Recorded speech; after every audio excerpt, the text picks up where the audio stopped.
So here's my wing 1 and wing 2, and they're not a perfect mirror image of each other, but it's close enough. Now to attach them, I've got a Cthulhu body already made up, and you can sort of eyeball it on how you want them to fit on the back here, more or less. In the center of the back is good. I've got it about, I guess, 4 rows down from the neck. And I just take those 2 yarn ends and yank them through as well as I can. You can use a tapestry needle or whatever strikes your fancy, and I'm splitting the yarn ends all to heck, but it's not important because they won't be seen.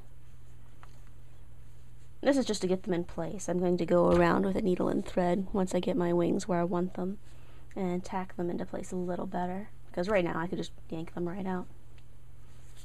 And let's see, I'm going to put my wings, I guess, 2 stitches apart. You can put them 1 or 2 or however you think you want them. Just take a look once you've got them in place and see if it looks good, and if you need to rearrange them, you haven't tacked them into place with thread yet, so they're pretty easy to move around. Just yank them and put them in again.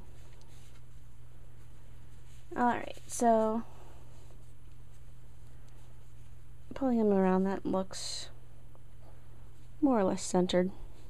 Looking at the front, I can't really see them too much from the front, but I think that looks good. And so what I'll do is I'll get my needle and thread and sort of hold it with the point pointing outwards. And I usually just tack this half, this inner half, to the body and leave this sort of hanging free. But it's a little tricky if you're not used to it to snag the yarn without having the stitches show on the front. But I just sort of snag the edge, and since the yarn is a little springy, it'll cover up the stitches if you pull them tight.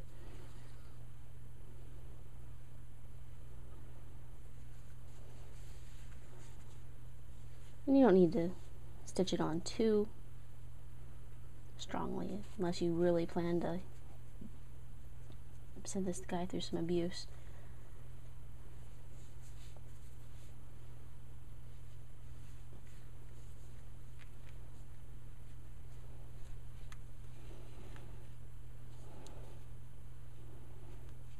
And I'm just snagging the underside of the wing so it won't show through on the front, and sort of poking and prodding it to fit it into the shape that I want.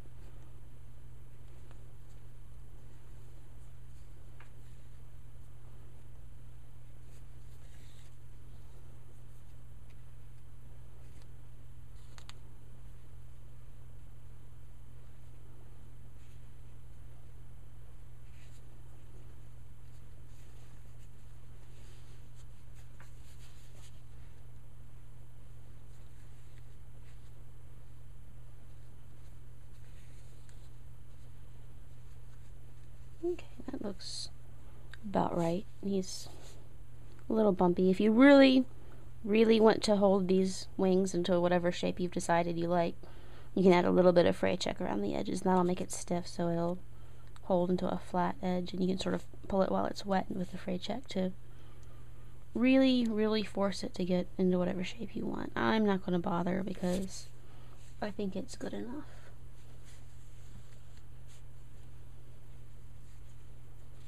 And I'm going to sort of rotate this one around so I get it more or less pointing in the mirror image direction from this one. So I want this edge to be sort of on line with this one, and this point to be pointing outwards. But again, I'll just sort of tack it into place with the needle and thread and get it stuck on the body here.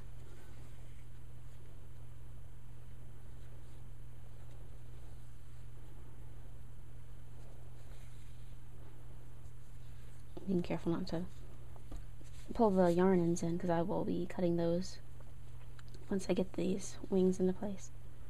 It's a good idea not to cut them before you stitch the wings on, because if they start to pull while you're stitching, you want to be able to yank on this to pull it back into place.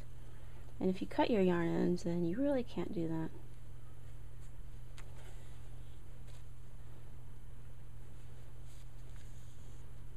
Okay, that's more or less right. Alright, I'm going to stitch through a couple of times so that seam is stuck in there.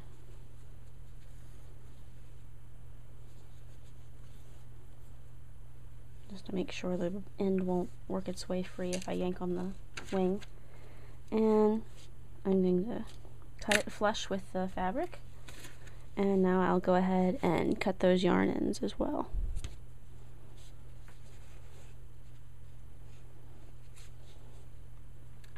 Okay, the wings are done and stuck on the body, and pretty much all you need to do now is add eyes or any other details that you like.